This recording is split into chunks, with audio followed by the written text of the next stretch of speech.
오늘은 나훔이라고 하는 선지자, 많은 분들에게 익숙하지 않은 이름입니다. 오늘 말씀의 제목은 우리를 회복시키시는 하나님의 진노입니다. 우리를 회복시키시는 하나님의 진노. 하나님의 진노 가운데서 우리를 회복시키시는 그 은혜를 우리들이 경험했으면 좋겠다. 자, 오늘 말씀을 시작하기 전에 여러분들의 그런 또 도전을 주고 싶은데, 오늘 말씀이 여러분들의 마음을 이렇게 많이 불편하게 했으면 좋겠다는 생각이 있어요. 말씀이 우리 가운데 불편할 때 이 말씀이 우리 가운데서 역사하실 수 있기 때문이죠. 저도 이렇게 설교를 준비하고 저도 목회를 이제 꽤 오래 했는데, 요즘 와서 정말 많이 느끼는 것 중에 하나가 하나님의 마음이 이렇구나. 그리고 우리가 말씀을 듣고 하나님을 알아간다고 하는 것은 하나님의 마음을 아는 것이구나, 이런 생각이 많이 들어요. 그러니까 오늘 말씀 가운데 여러분들의 마음도 좀 불편해지고, 또 이 불편한 가운데서 하나님의 마음을 알아가는 그런 시간이 되었으면 좋겠습니다. 성경의 다른 부분보다 오늘 본문 말씀은 우리들에게 굉장히 불편한 부분입니다. 왜냐하면 하나님의 진노에 대한 말씀을 이야기하고 있기 때문이에요. 그럼 지난주에 말씀의 주인공이 누구였죠? 요나였어요. 요나. 근데 지난주의 말씀과 오늘 말씀은 우리가 연관지어서 좀 생각을 해봐야 되는데, 지난주에 요나가 하나님이 말씀하시는 걸 전하기 싫어했어요. 왜? 니느웨가 구원받는 게 싫었던 거, 그거 기억하시죠? 근데 니느웨 백성이 회개했어요, 안 했어요? 회개했어요. 그런데 오늘 말씀에는 이 진노의 말씀이 누구를 향하고 있냐면 니느웨를 향하고 있습니다. 굉장히 흥미로운 부분이에요. 하나님께서 그들을 돌이키시도록 하나님이 은혜를 베푸셨는데, 니느웨 백성들이 다시 죄로 돌아가서 오늘 하나님의 진노 가운데 있는 것을 보게 됩니다. 우리는 오늘 하나님의 인자하심과 더불어서 공의로우신 하나님의 무서운 심판도 함께 보게 되는 거죠. 오늘 이 나훔 선지자를 통해서 우리들이 깨닫게 되는 하나님의 성품이 있어요. 죄에 대해서는 진노하시지만 사람에 대해서는 끝까지 인내하시는 하나님의 성품입니다. 멸망받아 마땅한 니느웨에 회개할 기회를 주신 것도 전적인 하나님의 은혜요, 하나님의 성품에 기인하는 것이고, 그들이 다시 죄로 돌아갔을 때 그들을 심판하시는 것도 하나님의 성품에 근거한 일이 되겠죠. 자, 나훔 2장 11절부터 12절에 보니까 니느웨 백성들이 어떤 사람들이었는가? 자, 같이 봅니다. 11절 12절 시작. 이제 사자의 굴이 어디냐?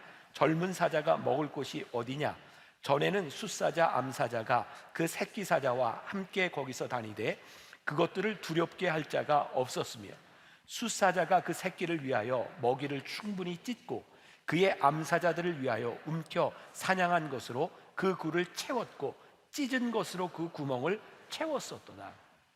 이 니느웨 사람들의, 아수르 사람들의 포악함을 이렇게 사자에 빗대어서 이렇게 이야기하고 있는 거죠. 이러한 니느웨 사람들, 이 아수르 민족에 대하여 하나님이 어떻게 심판하시는가, 그게 오늘 하나님의 속성을 보여주고 있는 본문 말씀인데, 다시 한번 나훔 1장 2절과 3절을 같이 봉독합니다. 시작. 여호와는 질투하시며 보복하시는 하나님이시니라. 여호와는 보복하시며 진노하시되 자기를 거스르는 자에게 여호와는 보복하시며 자기를 대적하는 자에게 진노를 품으시며, 여호와는 노하기를 더디하시며 권능이 크시며 벌받을 자를 결코 내버려두지 아니하시느니라.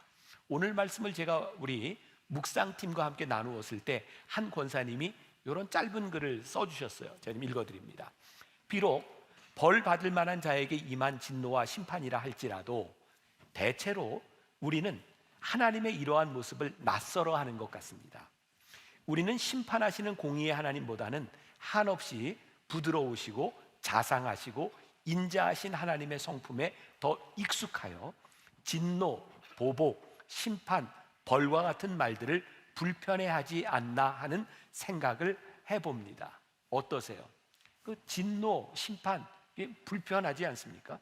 그런데 이 세상을 창조하시고 이 천지를 경영하시는 하나님, 이 우주를 경영하시는 하나님의 입장에서 이 법과 질서, 공정한 심판이라고 하는 것은 굉장히 중요한 일이겠죠. 만일 이 법과 질서와 공정함이 없다면 얼마나 무법천지의 세상이 되겠습니까?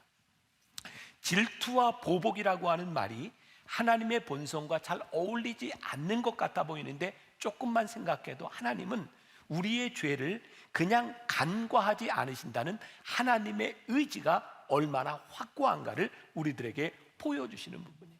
오늘 이 하나님의 속성이 우리들의 마음을 불편하게 할지 모르지만, 불편하다 할지라도 이 하나님의 속성을 우리들이 알아야 되는 거예요. 제가 지난 한 달 가까이 미국에서 여러 곳에서 뭐 강의, 집회 한 20번 정도 그렇게 인도를 하고 왔어요. 그리고 마지막에 제가 들어오기 전에 이제 미국으로 가 있는 저희 아들네 들려서 이틀 동안 저희 이제 손녀를 이제 보고 왔어요. 아직 돌도 안 지났어요. 그런데 이놈이 차를 타고 카시트에만 타도 울고 유모차만 타도 울어요. 이 애가 이렇게 울어서 너희들 힘들어서 어떡하냐 그랬더니 제 아들과 며느리가 얘가 이상해요. 어머님 아버님만 보면 이렇게 우는데 우리끼리 있을 때는 안 울어요. 그래요. 저는 거짓말 하는 줄 알았어요. 근데 제가 어제 아침에 아이들하고 영상 통화를 하는데 우리 손녀딸이 카시트에서 아주 얌전히 앉아 있는 모습을 봤어요. 우리 아들과 며느리가 어머님 아버님만 보면 얘가 이상해요. 근데 뭐가 이상할까요? 할머니 할아버지는 애한테 그냥 한없는 사랑만 부어주는 거예요. 여러분들 다 경험했지만 우리 자식을 할머니 할아버지한테 맡기면 애가 이거 지금 망가질 것 같다 이런 생각을 하는 거죠. 참 이상해요. 사랑만 하는데 망가질 것 같다는 거예요. 하나님이 이 세상을 경영하시고 우리를 이끌어 가시는 데 있어서 하나님이 우리를 사랑만 하시면 되는 것이 아니라 사랑과 더불어서 이 공의가 세워지지 않으면 우리는 제대로 설 수가 없는 거예요. 그러니까 오늘 우리들을 불편하게 할지 모르는 이 말씀이 사실은 우리를 온전하게 해주는 말씀인 거예요. 자, 나훔이라고 하는 말의 뜻이 있습니다. 그럼 지난주에 말씀의 주인공이 누구였죠? 요나. 요나의 이름의 뜻을 제가 알려드렸는데 뭐였죠? 역시 기대한 대로 모르세요. 감사해요. 자, 요나의 이름의 뜻은 비둘기라 그랬어요. 이게 선지자들의 이름이 이렇게 뜻을 가지고 있는데 나훔이라고 하는 이름은 느헤미야하고 굉장히 비슷해요. 저는 학교 다닐 때 헬라어, 라틴어는 배웠지만 히브리어는 안 배워서 저도 그냥 책을 보고 이야기하는 건데, 이 나훔, 이 느헤미야와 비슷한 이 뜻은 뭐냐면 느헴이라는 말이 위로라는 뜻이고요. 느헤미이라고 하는 말은 나라는 뜻이고 야라는 말은 여호와라는 말이에요. 그러니까 느헤미야는 나의 위로자 되시는 하나님 그런 뜻이거든요. 그러니까 이 나훔도 역시 나의 위로자라고 하는 뜻을 가지고 있어요. 이 무서운 심판을 이야기하고 계시는 이 말씀이 위로가 된다는 거예요. 이게 무슨 의미일까요? 나훔 1장 12절에 보니까 여호와께서 이같이 말씀하시기를 그들이 비록 강하고 많을지라도 반드시 멸절을 당하리니 그가 없어지리라. 내가 전에는 너를 괴롭혔으나 다시는 너를 괴롭히지 아니할 것이라. 반드시 멸절될 나라가 어디예요? 아수르 니느웨예요. 참 놀랍죠? 니느웨에게는 무서운 심판인데 그 말이 이스라엘 백성들에게는 뭐가 돼요? 위로가 되는 거예요. 이 말씀도 굉장히 우리들에게 도전이 되는 거예요. 오늘 하나님의 말씀이 누군가에게는 심판으로 임하고 누군가에게는 위로로 임할 수도 있는 거예요.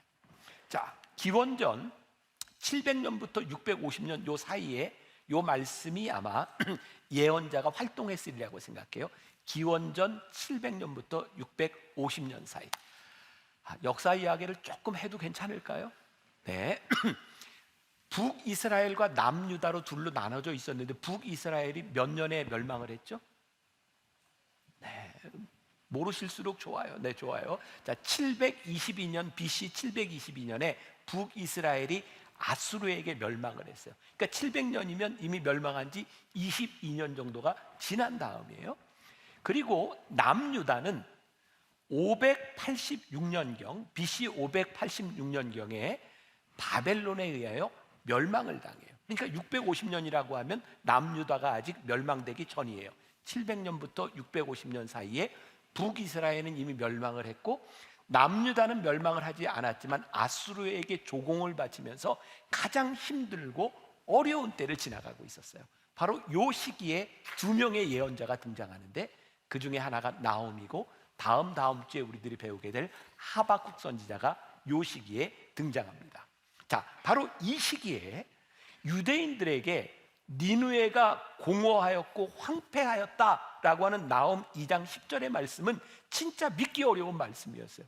어떻게 그렇게 강대한 중동의 최강대국이 멸망하다니, 이 예언이 굉장히 현실적으로 느껴지지 않는 부분이었어요. 나홈은 2장 1절부터 13절까지 해서 그들이 어떻게 멸망할 것인가를 분명히 이야기합니다. 그리고 이 니느웨는 멸망을 했고 1845년 고고학자들에 의하여 니느웨라는 도시가 발견되기 전까지 아주 처참한 폐허로 니느웨는 흔적도 없이 사라진 도시가 되죠. 저는 오늘 굉장히 무겁고 무서운 마음이 들어요. 저는 역사를 좀 공부한 사람이기도 하고 인류 역사를 통해 보면 정말 강한 나라라고 생각했던 잔인한 민족들 중에 영속하는 나라는 하나도 없습니다. 잔인한 나라들은 이 역사 속에서 사라져 버립니다. 지난 몇 년 동안 우리는 그동안 우리 이 세계 역사 가운데, 아니 지금 우리가 살고 있는 이 세상 가운데 가장 힘든 시기를 살아가고 있어요. 미국에는 트럼프라고 하는 대통령이 나타나서 트럼피즘이라는 말이 생겨질 정도로 자국 우선주의를 향해 갔고, 트럼프보다 결코 나쁘지 않은, 아무튼 중국의 시진핑, 그 사람도 대단한 사람이에요. 자국 우선주의.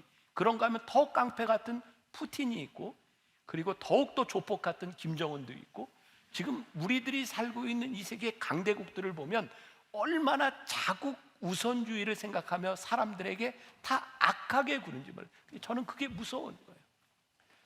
하나님의 심판은 자기를 우선하고 다른 사람을 힘들게 하고 다른 민족을 힘들게 하는 사람들에게 하나님의 심판은 분명히 임했기 때문이죠. 저는 우리 민족을 바라보며, 하나님, 우리 민족이 하나님 앞에 쓰임 받을 수 있는 것, 우리 단군 이래 지금 대한민국이 가장 번영한 시대를 누리고 있다고 생각하는데, 우리가 누군가에게, 다른 민족에게, 약한 민족들에게 우리들이 자비하지 못하고 우리들이 하나님의 사랑으로 대하지 못한다고 하면 우리들의 강함은 하나님의 진노의 대상이 될 수밖에 없는 거예요. 우리의 강함, 이것이 어떻게 하나님 앞에 쓰임 받을 수 있을지를 생각하는 민족이 돼야 되는 거예요. 저는 요즘 제가 우리 만나교회 성도들과 관심 가지는 것 중에 하나가 우리나라에 들어와 있는 다민족들이에요. 다 힘든 나라의 민족들이 우리나라에 들어와서 코리안 드림을 꿈꾸고 열심히 일하고 있어요. 우리들이 그 사람들을 어떻게 하나님의 마음으로 품는가 하는 것이 하나님이 우리 민족을 쓰실 수 있는 이유가 되지 않을까라는 생각을 해요. 우리는 진노하시는 하나님에게서 하나님의 자비를 보아야 돼요. 오늘 나홈 선지자를 통해 진노에 대한 말씀을 우리들이 나누는데, 오늘 우리가 읽은 본문 말씀 가운데 하나님이 질투하시는 하나님, 보복하시는 하나님, 자기를 거스리는 자에게 보복하시며 자기를 대적하는 자에게 진노를 품으시는 하나님. 근데 그 하나님이 권능이 크시대요. 이게 얼마나 무서운 얘기입니까? 권능이 크신 분이 진노하시고 권능이 크신 분이 우리들에게 보복하시는데, 그런데 이스라엘 백성들은 수천 년의 역사 가운데서 이 진노하시는 하나님, 보복하시는 하나님에 대하여 참 무감각했어요. 왜냐하면 하나님의 성품 가운데 어떤 게 있어요? 노하기를 더디하시며. 그들은 역사 가운데서 뭘 보았냐면 하나님이 심판을 이야기하시는데 하나님의 심판이 자꾸 지연되는 거예요. 그러니까 하나님의 심판에 대하여 점점 더 무감각해지고 있는 거예요. 그런데 이것이 얼마나 무서운 일인지 몰라요. 우리는 하나님의 진노 가운데서 진노가 지연되는 하나님의 선하심을 봐요. 그런 생각 해보셨어요? 하나님의 진노와 심판이 없다면 우리 인생이 얼마나 한없이 타락할까? 사실은 하나님의 심판이 우리를 붙잡아주고 하나님의 진노하심이 우리를 붙잡아주고 있어요. 결국 하나님의 이 진노는 하나님의 선하심과 함께 가고 있는 거죠. J.D. 그리어라고 하는 사람이 하나님을 하나님 되게라고 하는 책을 썼는데, 그 책에 보면 하나님의 진노 속에서 하나님의 속성을 본다라고 이야기를 해요. 하나님의 진노 속에서 하나님의 속성을 본다. 그러면서 하나님의 진노와 심판에 대해서 생각할 때 제일 먼저 떠오르는 게 선악과인데, 이 선악과처럼 우리를 불편하게 하는 게 없다는 거예요. 어떻게 이 선악과 하나 깨어 물었다고 에덴 동산에서 쫓겨나고 인류 모두가 타락하고 원죄가 될 수 있는가? 하나님 이거 너무하지 않는가? 그래서 C.S. 루이스라고 하는 유명한 이 변증신학가도 기독교에서 이보다 더 없애고 싶은 교리는 없다. 내게 권한이 있다면 당장이라도 이 교리를 빼버릴 것이다 라고 이야기를 해요. 그러니까 우리들이 하나님의 진노를 받아들이는 게 참 쉽지 않아요. 그런데 진짜 하나님의 속성을 알고 나면 이 진노가 그분의 선하심의 근거에 있다고 하는 것을 우리들이 깨닫게 될 것이라는 거예요. 자, 신약과 구약에 하나님의 심판, 진노에 대한 구절만 600개가 넘는데요. 제가 세본 건 아니고 자료에서 본 거예요. 그리고 시편 7장 11절에도 다윗이 매일 분노하시는 하나님, 그 하나님을 고백해요. 여러분, 우리가 다윗 하면 뭐가 생각나요? 하나님의 선하심과 인자하심, 여호와는 나의 목자시니, 그런 고백을 했던 사람이 참 묘한 거예요. 다윗이 매일 분노하시는 하나님을 고백했기 때문에 그는 하나님의 선하심과 인자하심을 고백할 수 있었던 거죠. 가만히 생각하면 우리 머릿속에 들어있는 하나님, 예수님에 대한 이미지는 뭐예요? 선한 목자 대신 우리 주, 선한 목자. 또 아이들이 나에게 오는 것을 금하지 말아라, 아이들을 용납하시는 예수님. 그리고 죄인들에게, 그리고 한없이 아픈 사람들에게 다가가셨던 예수님. 사실 우리는 그런 예수님의 모습만 마음에 담고 있는지 몰라요. 그런데 버트런드 러셀이라고 하는 사람, 회의주의자, 무신론자예요. 이 사람은 나는 왜 기독교인이 아닌가라는 책에서 예수님에 대해서, 예수님이 실제로 지옥을 믿었고 예수님이 실제로 지옥에 대하여 말씀하셨기 때문에 나는 절대로 하나님을 믿지 않는다라고 이야기를 해요. 많은 무신론자들이 우리들이 심판과 지옥을 얘기함으로 인하여 하나님을 믿지 않는다고 이야기합니다. 그런데 이 신앙에 너무나 중요한 진리가 있는데, 하나님의 심판과 진노 가운데서 우리는 그분의 선하심을 보게 되는 거예요. 우리의 오해 가운데 하나는 구약의 하나님은 진노의 하나님이고 신약의 하나님은 사랑의 하나님이라고 생각하는 것이죠. 오해라는 거예요. 신앙의 진리는 하나님 안에 있는 하나님의 사랑을 볼 때, 진노 안에 있는 하나님의 사랑을 볼 때 온전해지는 거예요. 자, 하나님의 진노 안에 어떤 사랑이 있어요? 하나님의 진노가 있기 때문에 십자가가 있어요. 하나님의 진노가 없다면 우리를 위해 죽으신 예수 그리스도의 사랑과 십자가는 존재하지 않아요. 요한복음 3장 36절에서 이렇게 말씀하고 있어요. 아들을 믿는 자에게는 영생이 있고 아들에게 순종하지 아니하는 자는 영생을 보지 못하고 도리어 하나님의 진노가 그 위에 머물러 있느니라. 하나님의 사랑을 모두에게, 하나님의 은혜를 모두에게 주셨는데 아무나 그 사랑을 받지 못해요. 하나님의 진노 가운데 있는 우리들에게 하나님의 사랑을 다 주셨지만 모두가 그 사랑을 받지를 못해요. 그런데 중요한 것은 바로 하나님의 진노 가운데 하나님의 사랑이 있고 그 하나님의 사랑이 어떻게 나의 사랑으로 고백될 수 있느냐는 거예요. 자, J.D. 그리어의 책 하나님을 하나님 되게 보면 하나님의 진노를 선하심의 한 단면으로 보여주는 단적인 예를 성경에서 이야기하는데, 자, 여기 성경을 좀 알아야 되는데, 자, 출애굽기 30장 이후에 보면 이스라엘 백성들이 이렇게 출애굽해 가는 과정에서 모세가 십계명을 받는 장면이 나와요. 근데 모세가 십계명을 받으러 산에 올라가 있는 동안 이스라엘 백성들이 어떻게 했죠? 금송아지를 만들어 놓고 우상에 절했어요. 하나님이 진노하셨어요. 그리고 모세도 화가 나서 그걸 보고 십계명 십계명판을 깨버리잖아요. 무섭게 하나님이 진노하셨어요. 그런데 그 이후에, 바로 그 일 이후에 출애굽기 33장 19절에서 하나님이 이렇게 말씀하세요. 여호와께서 이르시되 내가 내 모든 선한 것을 내 앞으로 지나가게 하고 여호와의 이름을 내 앞에 선포하리라. 나는 은혜 베풀 자에게 은혜를 베풀고 긍휼히 여길 자에게 긍휼을 베푸느니라. 출애굽기 34장 6절과 7절. 여호와께서 그의 앞으로 지나가시며 선포하시되 여호와라 여호와라 자비롭고 은혜롭고 노하기를 더디하고 인자와 진실이 많은 하나님이라. 인자를 천대까지 베풀며 악과 과실과 죄를 용서하리라. 그러나 벌을 면제하지는 아니하고 아버지의 악행을 자손 3, 4대까지 보응하리라. 하나님이요, 인자를 베푸시는데, 우리를 용서하여 주시는데, 죄를 용서하여 주시는데 벌을 면제하지 않으신대요. 아버지의 악행을 자손 3, 4대까지 보응하시리라고 말씀하고 있어요. 이게 굉장히 이율배반적으로 들리는 부분이기도 해요.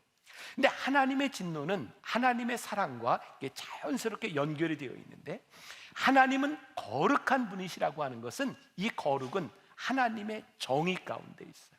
그러니까 하나님의 거룩함은 정의가 실현될 때 이루어지는 거죠. 미로슬라프 보프라고 하는 아주 유명한 포용과 관용을 이야기하는 분이 있어요.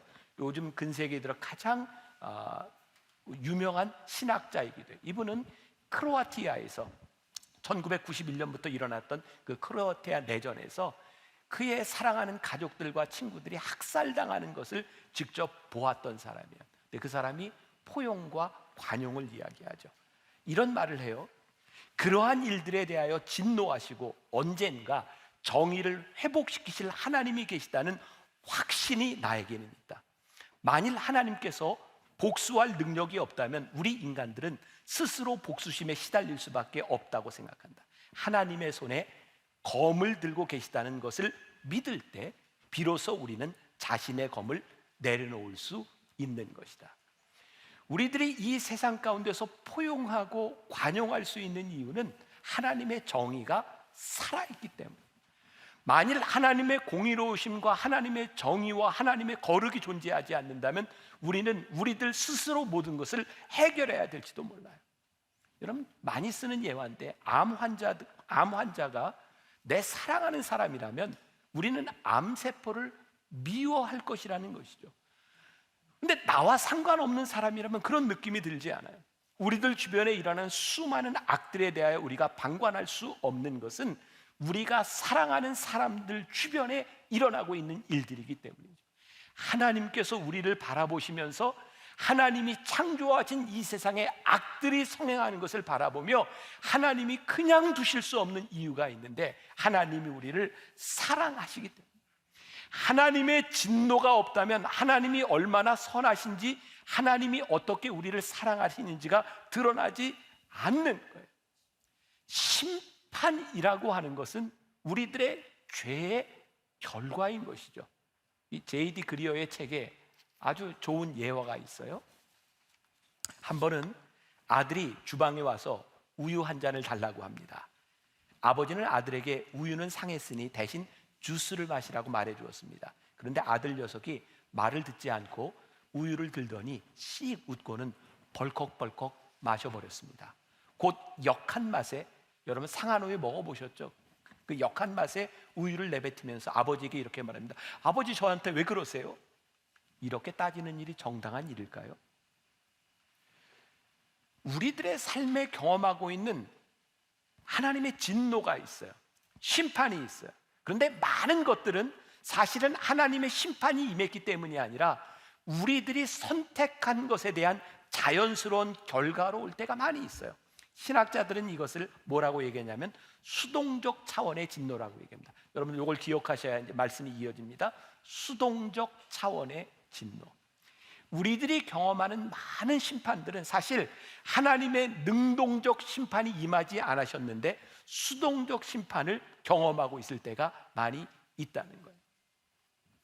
제가 이번에 올해 3년 만에 미국을 다니면서 제가 이제 대도시를 많이 다녔어요. 참 놀라운 게 미국의 대도시들이 거의 화장실이 남자 화장실, 여자 화장실이 거의 없어졌습니다. 거의 다 공용입니다. 미국에는 지금 이제 젠더 이슈, 소위 말해서 사람의 이 젠더, 이 사람이 어떤 사람인가를 이야기하는데 28개인가의 기준이 있다 그래요. 그리고 요즘은 이제 미국에서 공식적으로 아이들이 학교에서 mom and daddy라고 못 부르게 합니다. 왠지 아세요? 엄마가 꼭 여자가 아닐 수도 있고 아빠가 꼭 남자가 아닐 수도 있어요. 그래서 이제 학교에서 mom and daddy라고 하는 말을 쓰지 못하게 합니다. 게다가 하나님을 부를 때도 하나님 아버지라고 쓰면 신학교에서 큰일 납니다. 하나님 어머니를 꼭 붙이든지 그렇게 사용해야 돼요. 심지어 LA에서 들은 이야기예요. 요즘은 사람들이 자기 정체성에 대해서 나는 남자 그러면 남자로 믿어줘야 되고, 나는 여자 그러면 그렇게 믿어줘야 되고, 심지어 이제는 나는 개 그러면 개로 믿어줘야 돼요. 이제 그게 법적으로 통과가 되는 세상에 지금 우리가 살고 있습니다. 성경에 우리들에게 뭐라고 말씀하셨어요? 하나님이 남자와 여자를 창조하셨다고 되어 있어요. 그런데 우리들이 하나님의 말씀대로 살아가지 아니하고, 우리들이 정말 이 세상이 어떻게 돌아가는지 몰라요. 여러분들 오해하지 마세요. 성소수자들, 우리들이 얼마든지 포용하고, 우리들이 사랑하고, 우리들이 함께 가야 될 대상들, 우리는 그 사람들이 가지고 있는 아픔을 다 이해하지 못해요. 그러나 그것이 성경적이지 아니라고 하는 것에 대해 우리들이 명백히 이야기할 수 있어야 돼요. 저는 무서운 생각을 해요. 하나님, 우리들이 말씀대로 살아가지 못하는 이 죄에 대하여 우리들이 어떤 결과를 보게 될까요?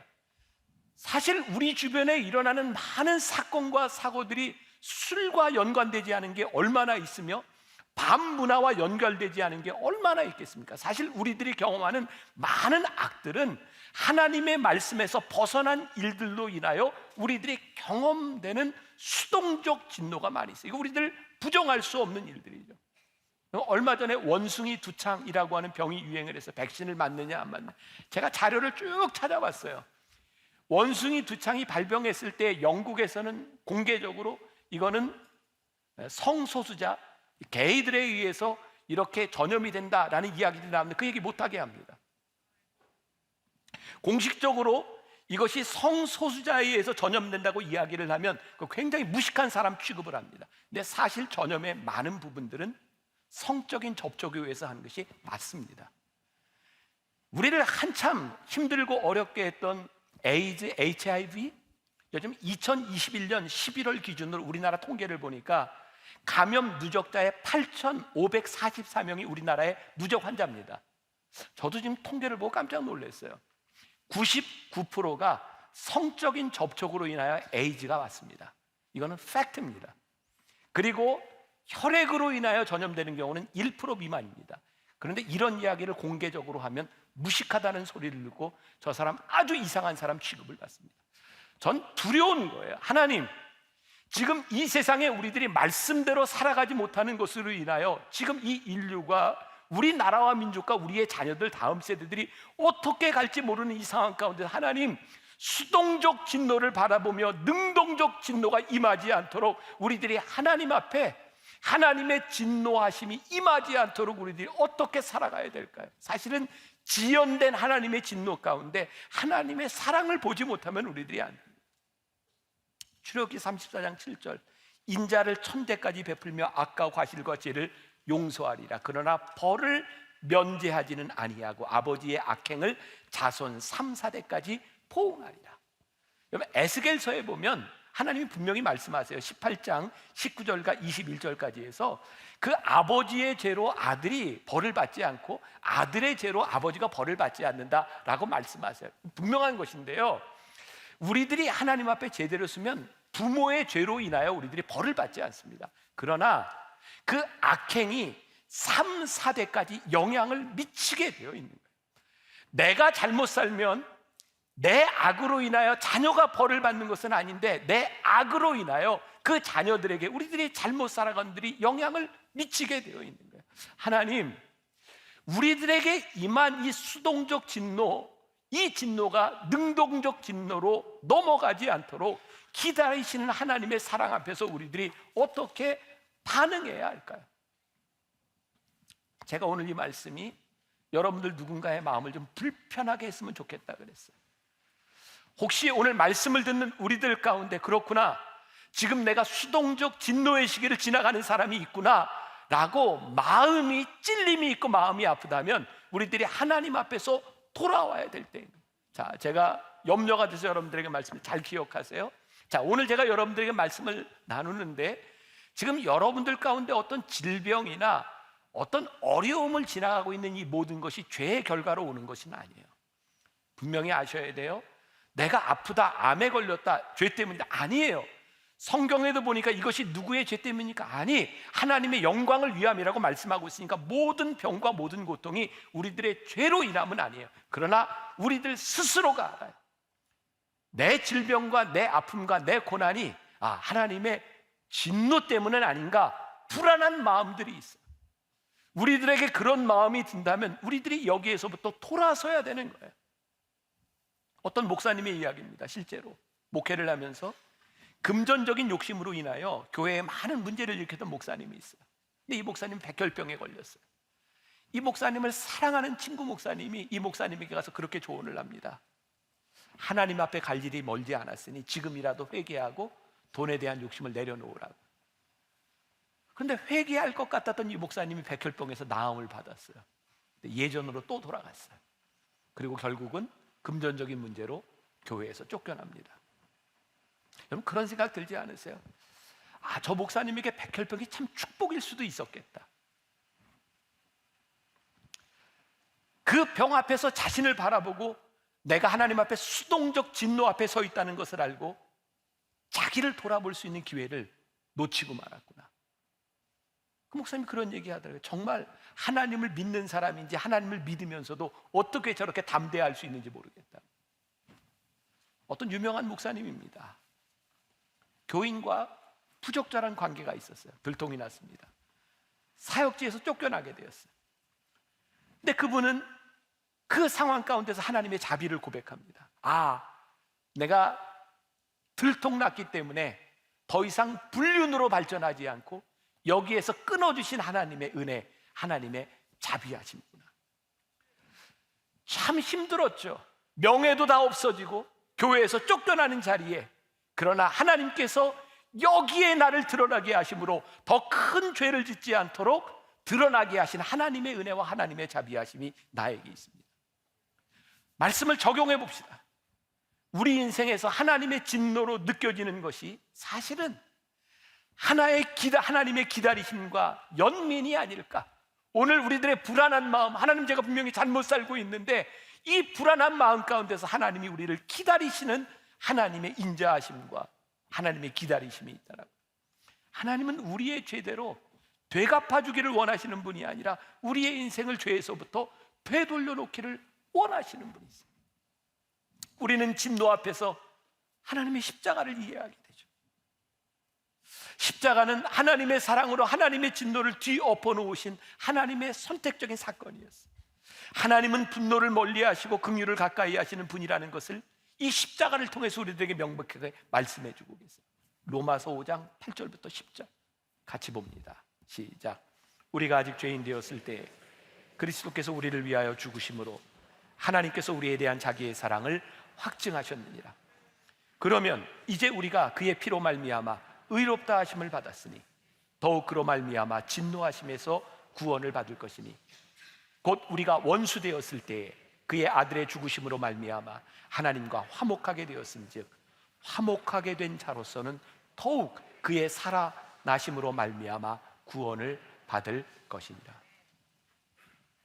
선지서를 보면서 지금 제가 5번째까지 이야기를 했는데, 여러분 성경을 통독하면서 그런 느낌이 들지 않아요? 어떻게 이렇게 지루하게 똑같은 말을 반복하는가, 그런 느낌 들으셨어요? 안 들으셨어요? 네, 아마 읽고 들은 사람은 그런 느낌이 들었을 거야. 저도 성경을 읽으면서 똑같은 말이 그냥 계속 있는 거예요. 선지서에 왜 이렇게 지루하게 똑같은 말을 반복하고 있는가? 하나님은 왜 계속해서 경고하고 계시는가? 선지서에 나오는 이 진노의 메시지를 조금만 생각해도 하나님이 진노하고 심판하시기를 원치 않으시는구나. 그래서 계속 경고하시는 거예요. 우리 옛날에 너 하나 둘 셋일 때까지 와, 안 오면 너 알아서 해. 매를 들고 하나 둘 반, 둘 반의 반, 반의 반의 반. 그 셋을 못 세잖아요. 내 자식이 빨리 돌아오고 잘못하기를 바라서 그 셋을 못 세는 거예요. 내가 때리고 싶으면 하나 둘 셋 세지, 하나 둘 못 셀 이유가 없잖아요. 하나님이 왜 경고하시는가? 하나님이 왜 계속해서 이 경고의 메시지를 주시는가? 나는 진노의 하나님이고 보복하시는 하나님이고 심판하시는 하나님인데 내가 너희들에게 이 심판을 내리기가 싫어. 그래서 돌아오기를 원하시는 하나님의 마음이 여기에 있는. 여러분들, 우리 담배 회사하고 보건부하고 계속 이렇게 논쟁이 있어요. 그 사진을 어떤 걸 실을 거냐, 담배 피면 얼마나 해로운지, 얼마나 자극적인 사진을 신냐. 담배 회사는 그거 싫어해요. 보건부에서는 좀 자극적인 거를 좀 싫어야 되는 거고. 근데 우리나라에 참 이해할 수 없는 회사가 있잖아요. 담배 인삼공사. 그렇죠? 그런 얘기 들어보셨죠? 담배로 해친 건강 인삼으로 회복하자, 이런 얘기 들어보셨잖아요. 이 담배 인삼공사에서는 뭐라고 얘기해도 신빙성이 없어요. 왜? 이 사람들 돈 벌기 위해서 하는 일이니까. 근데 하나님께서 우리들에게 경고를 하시는 일은 금전적인 이유가 아니고, 하나님이 우리를 사랑하시기 때문에 우리를 경고하시고, 하나님이 우리를 회복하시기를 원하시기 때문에 하나님의 이 진노 앞에서 우리들 하나님의 사랑을 봐야 됩니다. 전 그런 생각했어요. 창세기에 보면 노아가 방주를 짓잖아요. 노아가 살았던 시대를 하나님이 바라보시면서 그들의 죄악이 얼마나 관영한지, 내가 이 사람 지은 것을 후회하고 이들을 다 쓸어버리리라, 홍수로 심판하시려고 하는데 방주를 짓는데 얼마가 걸려요? 120년이 걸려요. 하나님 마음이 보이지 않으세요? 진짜 배를 짓는데 120년의 시간이 필요했을까요? 저는 120년을 기다리시는 하나님의 마음이 있다고 보고, 120년을 기다리시는구나. 하나님이 진노하시고 심판하시는 하나님의 속성이요, 그 속성 앞에 하나님의 기다리심과 하나님의 자비하심과 하나님의 사랑이. 오늘 말씀이 누군가에게 좀 불편했으면 좋겠다고 이야기를 했어요. 여러분들 가운데 혹시 수동적 진노, 하나님 제 마음이 불안해요, 언제 터질지 모르는데 이거 지금 아무 문제도 일어나지 않는 게 이거 지금 괜찮은 건가, 그런데 불안해요. 여러분들 스스로가 잘 알고 있을 것 같아요. 그렇다면 돌아오라는 거예요. 돌이키라는 거예요. 하나님 앞에 돌아오라는 거예요. 오늘 여러분들의 인생에 지연된 하나님의 진노와 하나님의 심판이 여러분들에게 사랑으로 고백될 수 있기를 바라고, 여러분들이 하나님 앞에 돌아올 수 있는 시간이 되기를 간절히 소원합니다. 여호와께 돌아가자. 여호와께 돌아가자.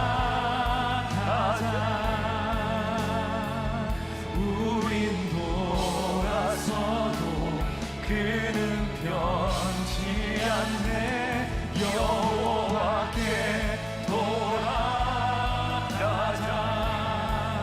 우린 넘어져도 그 사랑 영원하네. 여호와께 돌아가자. 우린 돌아서도 그는 변치 않네. 여호와께 돌아가자. 우린 넘어져도 하나님, 우리가 당하는 이 고통의 시간은 하나님의 심판이 아니라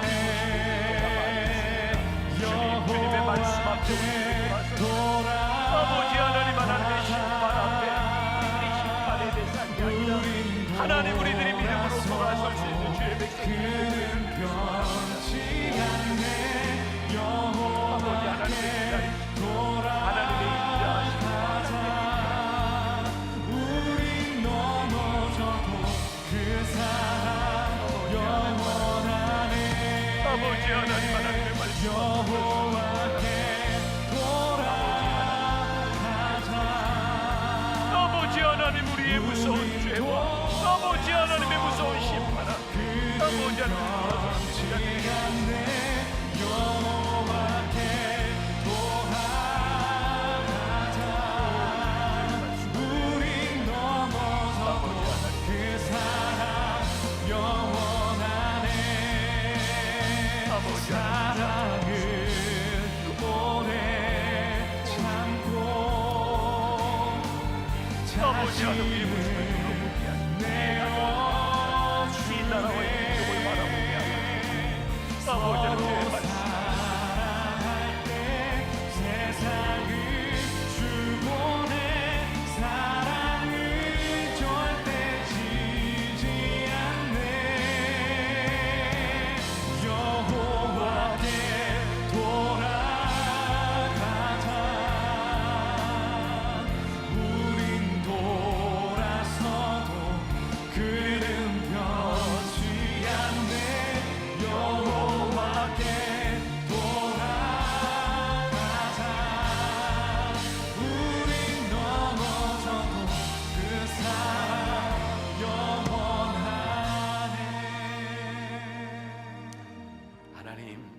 왠지 불안한 시간들을 지나가고 있습니다.